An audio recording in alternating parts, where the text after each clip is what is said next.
Om Namo Bhagavate Vasudevaya. Srimad Bhagavatam, Canto 7, Chapter 14, Ideal Family Life, text number 15. We read the translation, and then we'll read text 16. Every day one should worship the Supreme Being who is situated in everyone's heart. And on this basis, one should separately worship the demigods, the saintly persons, ordinary human beings, and living entities, one's forefathers, and oneself. This way one is able to worship the Supreme Being in the core of everyone's heart. Text 16. Yaryatmano dikaradya sarvasyor yagya sampada vaitanikena viddina Agnihotra dina yajet Yaryatmano dikaradya Sarvasyorgyagya sampadaha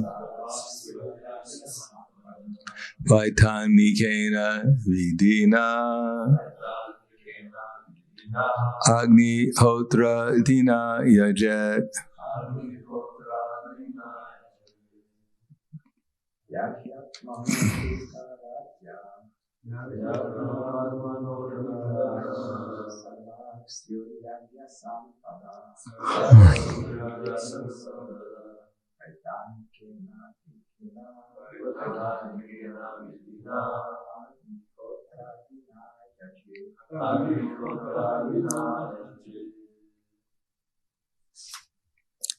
Mataji. Yatmano dikaradya Sarvasyorgyagya sampada Vaitanikena vidina Agnihotra dina yajet Yahi when Atmanaha of oneself Adhikara adya things possessed by him under full control. Sarva everything. Su becomes. Yagya sambhada paraphernalia for performing yagya, or the means for pleasing the Supreme Personality of Godhead. Vaitanikena, with authorized books that direct the performance of yagya.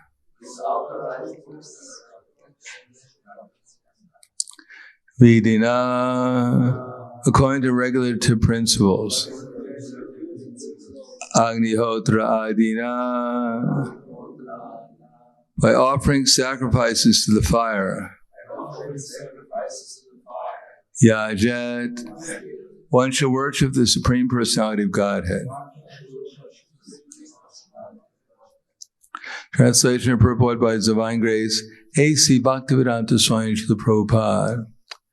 When one is enriched with wealth and knowledge, which are under his full control, and by means of which he can perform yagya, or please the Supreme Personality of Godhead, one must perform sacrifices, offering oblations to the fire, according to the directions of the Shastras. This way one should worship the Supreme Personality of Godhead. Purport. If a grihastha or a householder is sufficiently educated in Vedic knowledge and has become sufficiently rich to offer worship to please the Supreme Personality of Godhead, he must perform yagyas as directed by the authorized scriptures. Bhagavad Gita 3:9 clearly says, Yagnartat kamano nyatra lokoyam karma bandhanaha.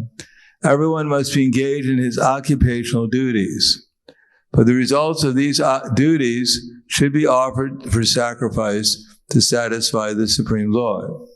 If one is fortunate enough to possess transcendental knowledge, as well as the money with which to perform sacrifices, one must do it according to the directions given in the Shastras.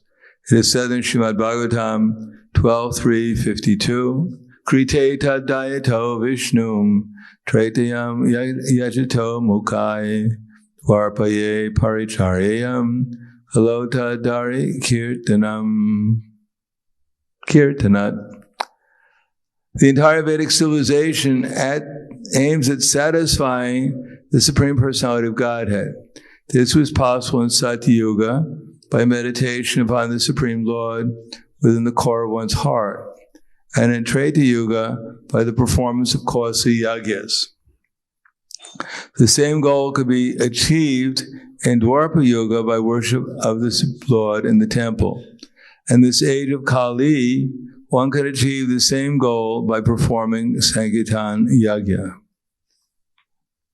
Therefore, one who has education and wealth must use them to satisfy the Supreme Personality of Godhead by helping the Sankirtan movement that has already begun, the Hare Krishna movement or Krishna consciousness movement. All educated and wealthy persons must join this movement, since money and education are meant for the service to the Supreme Personality of Godhead. If money and education are not engaged in the service of the Lord, these valuable assets must be engaged in the service of Maya. The education of so-called scientists, philosophers, and poets is now engaged in the service of Maya, and the wealth of the rich is also engaged in Maya's service. The service of Maya, however, creates a chaotic condition in the world. Therefore, the wealthy man and the educated man should sacrifice their knowledge and opulence by dedicating them for the satisfaction of the Supreme and joining the Sankirtan movement. Yagyai Sankirtana Prayar Yantihi Sumeda Saha. The next text. Supreme Personality of Godhead, Sri Krishna, is the enjoyer of sacrificial offerings. Yet although his lordship eats the oblations offered in the fire, my dear king, he is still more satisfied when nice food made of grains and ghee is offered to him through the mouths of qualified brahmanas. Purport. As stated in the Bhagavad Gita 3.9, Yagnartat karmano nyatra lokoyam karma bandhana. All fruitive activities should be performed for the sacrifice, which should be directed toward pleasing Krishna. As stated elsewhere in the Bhagavad Gita 5.29, Bhoktaram yagatapasam sarvalokam maheshwaram. He is the Supreme Lord and enjoyer of everything. However, although sacrifice may be offered to please Krishna, he is more pleased when grains and ghee, instead of being offered to the fire, are prepared as prasad and distributed, first to the brahmanas and then to others. This system pleases Krishna more than anything else. Furthermore, at the present time, there is very little chance to offer sacrifices by pouring oblations of food grains and ghee into the fire. Especially in India, there is practically no ghee. For everything that should be done with ghee, people use a certain type of oil preparation. Oil, however, is never recommended for offering in sacrificial fire. In Kali Yuga, the available quantity of food grains and ghee is gradually diminishing, and people are embarrassed that they cannot produce sufficient ghee and food grains. Under the circumstances, the Shastras enjoin Yagnai Sankirtana Prayar Yantihi Sumeda Saha. In this age, those who are intellectual offer yagya or perform sacrifices through the Sankirtan movement. Everyone should join the Sankirtan movement, offering to the fire of this movement the oblations of his knowledge and riches. In our Sankirtan movement, our Hare Krishna movement, we offer sumptuous prasad to the deity and later distribute the same prasad to the brahmanas, the Vaishnavas, and then to the people in general. Krishna's prasad is offered to the Brahmanas and Vaishnavas, and the prasad of the Brahmanas and Vaishnavas is offered to the general populace. This kind of sacrifice, chanting of the Hare Krishna mantra, and distribution of prasad is the most perfect and bona fide way of offering sacrifice for the pleasure of Yajna or Vishnu. Namo Vishnu Praya Krishna Prasaya Putale Srimate Bhaktivedanta Swami Tiramane Namaste Saraswatunde Ve Gauravani Pacharane Nirvishesha Shnuvadi Paskyadyade Satarane. In the Bhagavad Gita, Krishna says, Sattva Rupa Sarvasha Shara Bhavati Bharata Sharo Mayo Yo Purusho Yo Yatschara Sevasaha. That according to the modes of nature, one is situated under, one has a certain kind of faith. In other words, whatever the mode of nature we're under, that's what we perceive. And naturally what we perceive is what we're going to believe in. And because we believe in something, we have a certain conception, we're going to act in a certain way. And by acting that certain way, we're going to get the results. That is, we'll get the mode of nature which is appropriate as a result to our activities.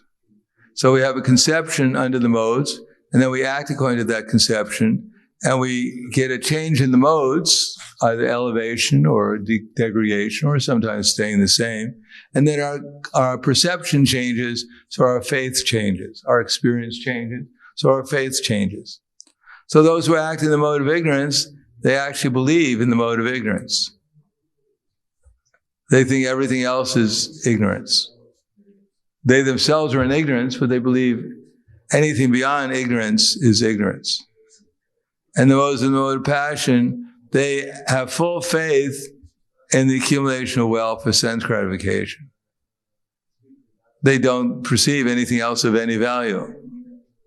And those in the mode of goodness, they believe that to have consciousness and to perceive and to understand is actually the purpose of life.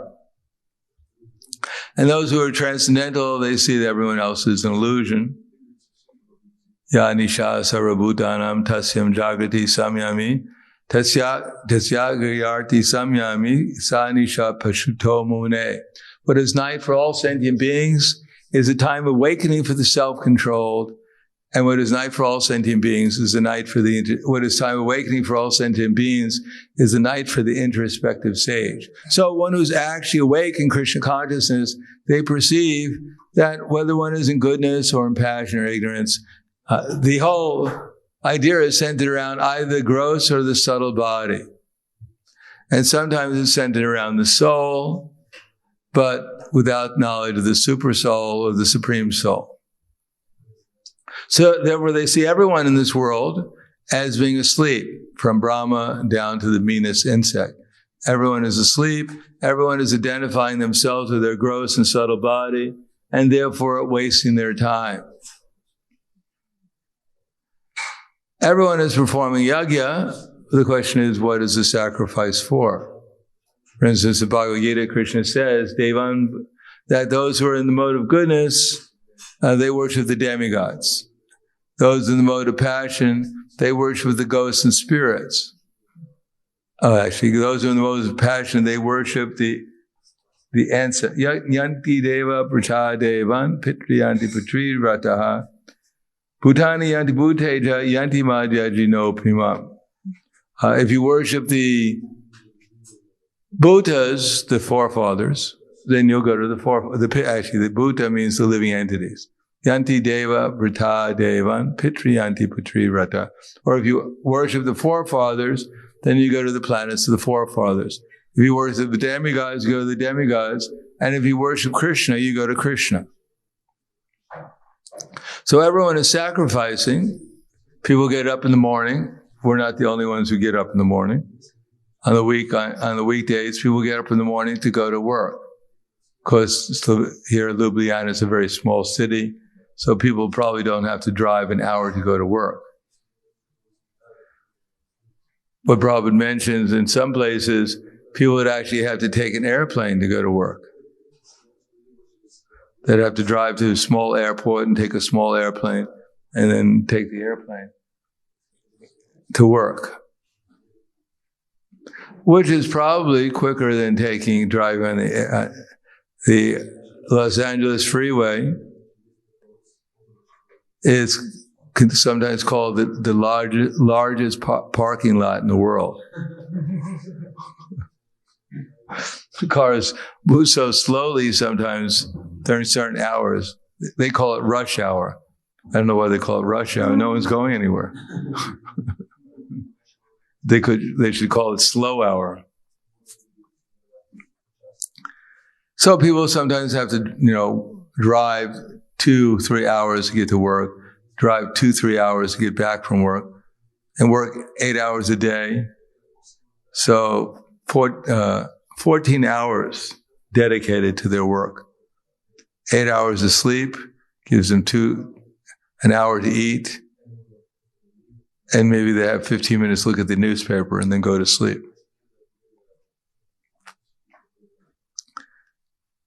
So they're sacrificing, but they're sacrificing in vain. Sometimes they don't even have time to prepare food. They pop a piece of white bread into a toaster. And they call that lunch. And sometimes probably even here in Ljubljana, you can see people walking down the street, talking to each other and eating their lunch. They don't even have time to eat their meal, and what to speak of chew it.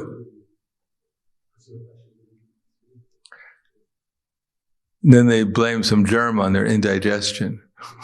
They must have met some germ when they're crossing the street.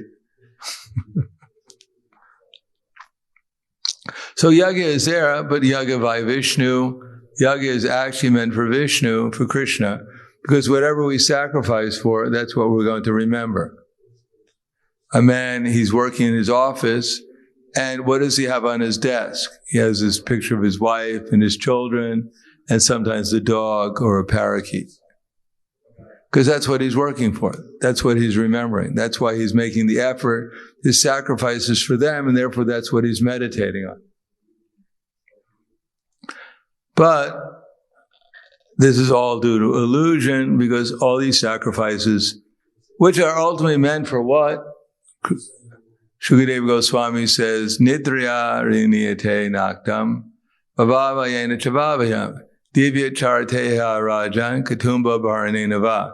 At night, nidriya niyate naktam. People are sleeping. They're working so hard so they can go to sleep, so they have a place to sleep. Nidriya riyate naktam, bhavavayena chavavayam. And if they can have sex life, they consider that the culmination of their life, perfection of their life. Divya charateya rajan, and during the day they're working hard to get the money. And kutumba bharaneva, and their wife and children are out spending it. But what is it all meant for? What is all this? Why are they working so hard so they can eat and sleep, mate and defend? Because deha patya kalatradishu atmasanishva satsupi tesham pramato nidanam pachanapi na pashati. Because they want to be protected from death. Everyone's afraid they're going to die. Because they've noticed some people have died in the past, and they hope they don't become a victim of death also. And they've been advertised, if you work hard, you save your money, you get life insurance, you get 3 locks on your door, you have a fierce bulldog to protect you, then maybe you can avoid death. Nothing's impossible. Impossible is a word in the Fool's Dictionary, as Prabhupada said. So maybe I'll be the one exception. I'm not going to die. I'm going to make a special effort in this lifetime to live forever. So that's the whole thing. People working hard to avoid death, and everyone dies anyhow. Doesn't matter if you have $10 billion or $100 billion or $1 trillion, whether you do austerities like Hiranyakashipu, or you become a Brahma. Even Brahma dies. Right now, our Brahma is only Well, he's getting old. He's almost 150 trillion years already. So he's thinking, I'm almost in middle age. I got a few white hairs already. Maybe I should meditate. So even Brahma dies, and Brahma's life is considered one exhalation of Mahavishnu. He lives for so long. 311 trillion, 40 billion years. And he's afraid of dying. And we're thinking, I'm going to live forever. So the idea of yajna begins with the idea that everything here is meant for yajna, for Vishnu. It is not that out of our kindness, because we're nice people, therefore we do some yajna just to be nicer. But actually everything does belong to Krishna, and we have a choice. Either we can utilize things for Krishna's service and remember Krishna, or we can utilize things for our sense gratification and our mental speculation and remember whatever we're sacrificing for. One will bring us back to the material world in another body, and the other one will gradually bring us to spiritual enlightenment and the opportunity to go back to the spiritual world. And of all the sacrifices mentioned here, very important is the sacrifice for prasad, to offer the food to Krishna. Why food? Why is food so important? Nowadays, many people don't take food so important. You can eat whatever you want. Whatever you feel like eating, you just eat.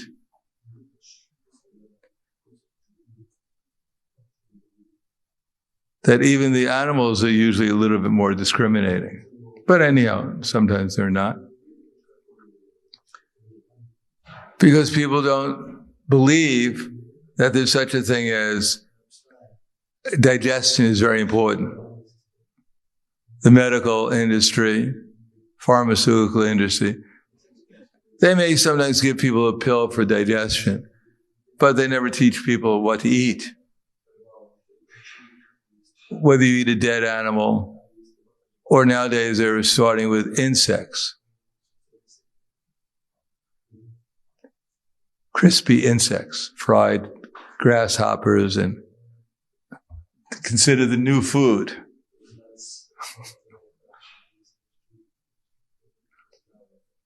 They never consider whether this is food or it's not food. According to Ayurveda, food is that which you can digest. People never look at something and think, can I digest it? The stomach is only so big, it's the size of 2 hands, 2 fists. And yet they want to eat something which is would fill up your whole body and come out the ears. And they think somehow or another, by the laws of nature, my stomach will expand like a balloon, which sometimes it does, and I'll be able to eat unlimitedly. The Romans used to eat until they would throw up, and then they'd eat again.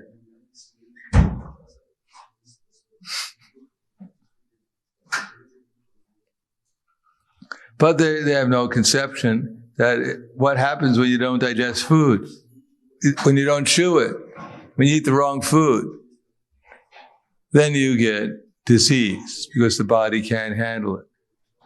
It's like trying to put leaded gas in an unleaded car that only takes unleaded gasoline. You put leaded gas in it, and you think, well, I have a nice car, it'll certainly digest it. But it won't. It'll destroy the car. So therefore, if we eat food whimsically and not offer it to Krishna, then the result is that the car we're riding around will get destroyed. We eat too much, we eat the wrong times, we eat the wrong things, then we're going to get into trouble. Prabhupada said, if you're an ant, you should eat like an ant. And if you're an elephant, you should eat like an elephant. But if you're an ant and you eat like an elephant, you'll get into trouble. And if you're an elephant and you eat like an ant, you'll also get into trouble. And there should be a certain type of consciousness. The food that's on our plate, offering obeisances to us, the carrot, full dandavats. We should not think that now I'm the Lord of this carrot. Now I'm going to eat the carrot and enjoy it. And it's going to empower me to eat more broccolis and other things. No, actually, it's that mood of wanting to lord it over the material nature and enjoy it, control it, grinding up the material nature. The tiger grinds up, a smaller animal, and we're grinding up a carrot. But if our mentality is, I'm grinding this up because I'm the Lord and I'm enjoying it, and I'm going to get the energy to become a bigger Lord in the future. So then we have the same mentality as the tiger. That desire, lust to enjoy the material nature, and sometimes even greed when we eat too much. Even the animals, domestic animals, sometimes become greedy. Like if a dog lives with the human beings for too long, then it becomes greedy. And it eats too much. By bad association, the dog becomes degraded. But instead, if one has the mentality that this is Krishna's property, it's been offered to Krishna, Krishna has enjoyed this food, and now I'm eating it out of devotion, so I could become empowered to do service to Krishna. If the result is when we're eating, we're remembering Krishna, then that eating becomes successful. And if we're eating, we're remembering something else, then we're Maya. We may be eating prasad, but if we're not in Krishna consciousness, then our consciousness is one place and our activities are in some other place. And guess what? Wherever our consciousness goes, that's where we're going to go. So the consciousness that we're eating something offered to Krishna, then it's called honoring prasad, meditating on Krishna while we're eating the prasadam. Then that desire to lord over the material nature and enjoy the material nature in every aspect will dissipate. If we try and enjoy food, then eventually we'll also try and enjoy other things in the world too. As long as that spirit of enjoyment is there, of which the basic principle is manifested in what we're eating and how we're eating. If we are eating with devotion, then our life will very easily become devoted.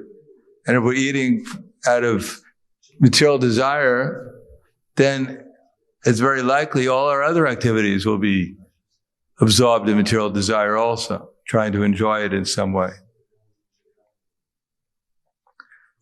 And therefore we'll look at everyone, whether they're going to help my sense gratification or not help my sense gratification. Everything we see will simply be seen whether it's auspicious for my sense gratification or not, whether I can enjoy it and control it or not. And if we're devotional, then we'll see everything as an opportunity to be utilized in Krishna's service.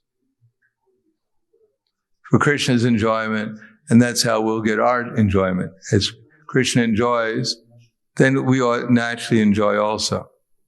And when we try to enjoy with these senses, then the senses get temporary pleasure, and we get temporary pleasure, and we get a lot of suffering as a result. As the body suffers, we also suffer.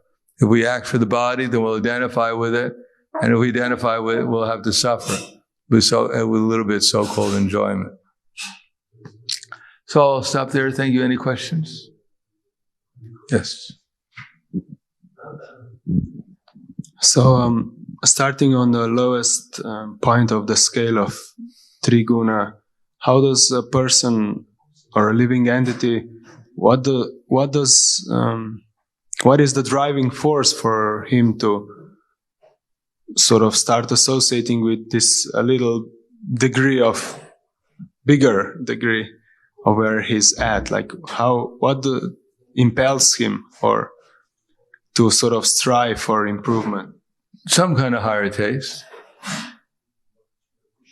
Whether it's a little bit of prasadam or good association, or somehow or another coming in contact with something that inspires one or gives one a higher taste. Even hearing the holy name, if one likes the sound, the music, then one may associate with the devotees to hear more. So generally, devotional service, Srila Rupa Goswami says, is a continuum for many lifetimes. But sometimes by chance, one may come in contact somehow or another with Krishna or his devotees, and therefore begin to become interested in devotional service. And then associate with devotees to find out more. So, Agyati Sukriti, that's why we go out and chant Hare Krishna, distribute prasadam, sometimes give people a book, and if the devotee is enthusiastic, and they notice the devotee seems extraordinarily enthusiastic or happy, then they may question how, maybe there's something in this.